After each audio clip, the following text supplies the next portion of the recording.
Saya Kemal Abdul Salam dari Prodi Teknik Sipil. Saya Muhammad Banyu dari Jurusan Manajemen Angkatan 23. Saya Fajar Darmawan dari Teknik Sipil Angkatan 24. Saya Usma Fatimah dari Prodi Akuntansi dari Angkatan 2024. Udah Kicandra. Sila kedua Pancasila itu apa? Tahu dong, kemanusiaan yang adil dan beradab.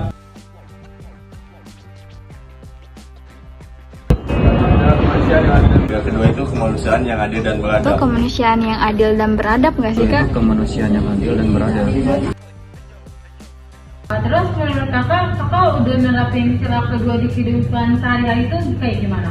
Semisal ya, kalau menurut saya contohnya kayak menghormati hak orang lain ya. Misalkan menghormati hak individu ketika berpendapat, ketika di jalan raya. Yang kedua, mempunyai sikap sopan santun, semisal ketika bertemu atau melewati orang yang lebih tua di depan kita. Kita bersosialisasi dengan teman sebaya, yaitu mulai dari adabnya, kemanusiaan itu kita pakai. Kalau di masyarakat sekitar, kalau di aku itu kayak belum diterapin banget deh Kak. Soalnya tuh kayak kalau misalnya kita di transportasi umum itu kayak banyak banget orang yang kayak kita nih antri, tapi dia tuh main dorong gitu doang. Oh iya benar-benar. Kayak kan orang ngantri ya, padahal kan sama-sama capek. Iya benar, Dia main sama-sama capek. dorong. Kalau saya lihat berbagai orang tuh sudah mengaplikasikannya dalam kegiatan sehari-hari sih. Boleh tahu nggak contohnya kayak gimana? Kita yang pertama itu sebenarnya ada banyak ya. Yang pertama itu kita tidak membedakan suku, ras dan agama. Itu yang pertama. Lalu menghormati hak asasi manusia. Itu berbagai salah satu contohnya. Tadi kan kita udah lihat beberapa klip yang nunjukin dan kita mewawancara beberapa orang itu, mereka tahu nggak sih apa yang dimaksud dari sila kedua dan apa maknanya dan apa yang dilakukan dalam kehidupan sehari-hari. Nah sekarang gue mau tanya sama kalian semua, mungkin pertama dari Pupu ya. Pu, lo tau nggak sih arti sila kedua dan apa penerapannya yang udah lo lakuin di dalam hidup lo?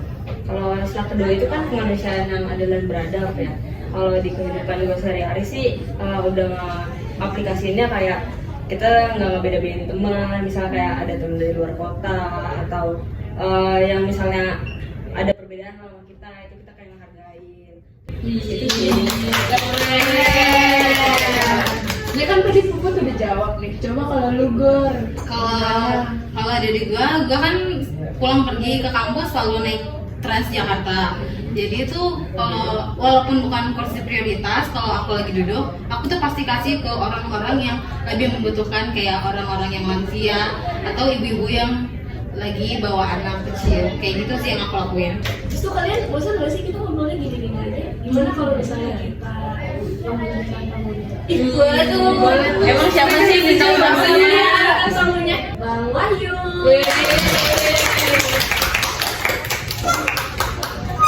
Halo semuanya.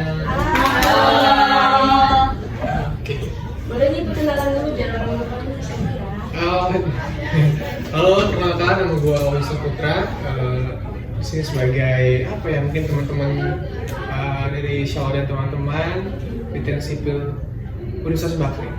Yang ngeliat prestasinya Bang Wahyu nanti kita tampilin di sini. Ada lah. Kalau sekarang kesibukannya apa aja sih selain kuliah?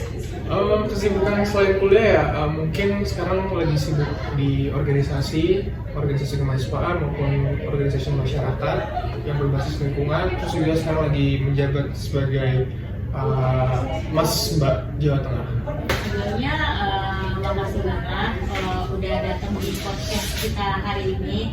Jadi sekarang kita mau nanya-nanya nih tentang penerapan sila kedua yang udah Bang Wahyu terapin tuh apa aja sih? Oke. Bicara soal sila kedua ya, kemanusiaan yang adil dan beradab. Ini berarti ada 2 poin di sini, ada kemanusiaan dan yang adil.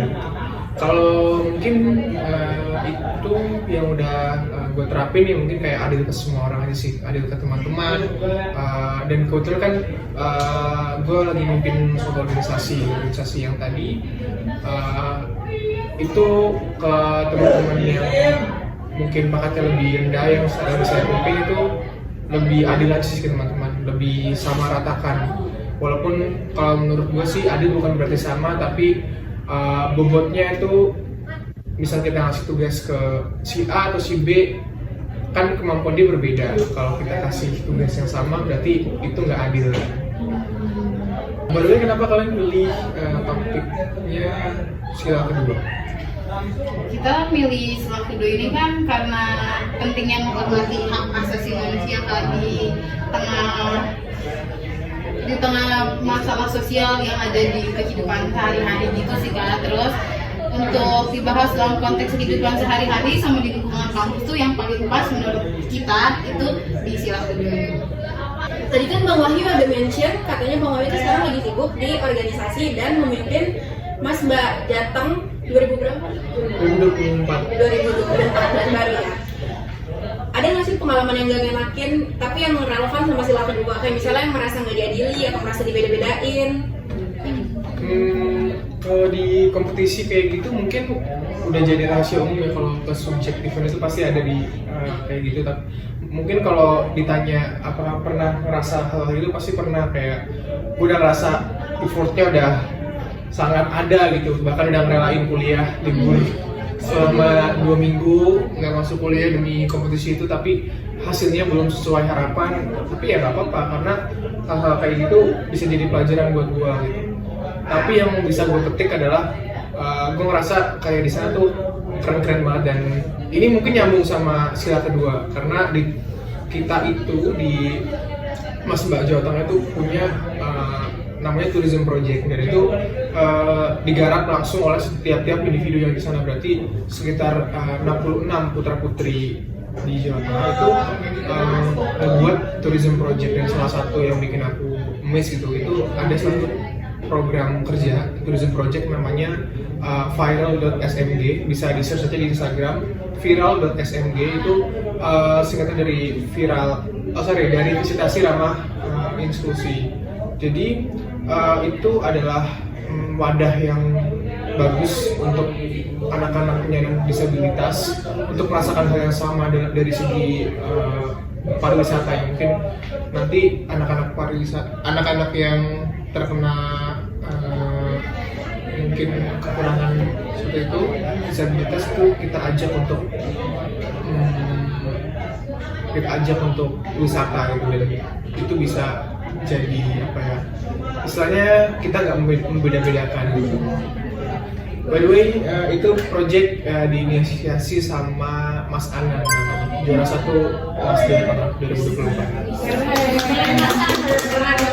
Berarti di kegiatan kompetisi Bang Wahyu itu lumayan banyak acara kayak buat sosial gitu ya Bang? Iya. Justru kita kebanyakan untuk sosial sih, karena kita kebanyakan itu pengabdian, tapi lebih terfokus ke turismenya. Itu tadi idenya bagus banget nggak sih, kayak siapa yang kepikiran gitu anak-anak disabilitas gitu kan buat ajak mereka wisata gitu-gitu nggak sih? Belum pernah ada sih orang yang kepikiran kayak gitu. Nggak sih, karena mereka insecure. Iya, karena merasa ada kekurangan gitu. Karena diwadahi lagi, jadi mungkin mereka jadi kayak merasa oh kita tuh nggak sendiri loh kayak gitu. Terus kita balik ke wawancara aja nih ya. Jadi pas kemarin kita wawancara beberapa teman kita, ada beberapa orang nanya, jadi ada satu narasumber kita nanya gini, katanya keadilan itu sebenarnya bisa jadi dari diri kita itu merasa adil, tapi bisa jadi dari orang lain itu dia nggak merasa adil gitu. Menurut Bang Wahyu itu gimana sih kalau misalnya ada kasus kayak gitu buat mereka semua tuh merasa diadili gitu, atau jadi sama rata gitu. Oke. Tadi udah gue sempet mention di awal ya, kalau adil itu bukan berarti sama, dan menurut gue bener sih, adil itu memang subjektif dan itu preferensi masing-masing gitu, kayak asumsi masing-masing aja, pribadi masing-masing. Kalau kita merasa adil tapi di orang lain itu nggak merasa nggak adil, ya berarti memang pemikirannya kita aja gitu. Untuk mengatasi hal-hal kayak gitu sih menurut gue kayak pembuat kebijakan ataupun kayak kitanya sendiri itu ngelakuin teman kita tuh sesuai mungkin takarannya gitu. Kalau misal kita ketemunya pengen adil ya jangan sama ratakan, tapi sesuaikan sama temennya gitu. Sesuaikan porsi ini ya. Kan sekarang banyak kayak kegiatan volunteer buat membantu-bantu misalnya kayak anak-anak kecil yang nggak sekolah. Jadi kira-kira kalian tertarik nggak sih buat volunteer begitu?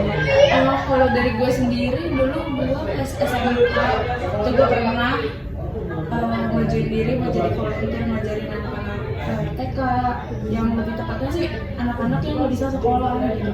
Jadi di volunteer itu kita dengan rasa ikhlas, nggak dibayar apapun, sebesar berapapun, itu kita ngajarin anak-anak kecilnya yang mereka belum mampu untuk sekolah. Buat orang dia juga belum mampu membiayain mereka sekolah. Kalau gue sih dulu pernah ikutin kayak gitu. Kalau jujur gue sih tertarik ya. Kalau misalnya kalau dalam range waktu misalnya beberapa hari. Tapi kalau misalnya itu emang udah jadi pekerjaan tetap, itu mungkin bakal dipikirkan lagi. Kayak konteksnya misalnya guru honorer ya, dibayar dengan misalnya tuh kalau gue baca di berita 1 bulan tuh mereka cuma dapat 300.000. Iya. Itu mumpung ada Bang Wahid, jadi kita mau nanya gimana sih pandangan Bang Wahid tentang gaji guru honorer yang kecil itu loh. Oke. Sangat di bawah. Menarik sih sebenarnya kalau bahas soal upah minimum guru ya, terlebih dari guru-guru honorer.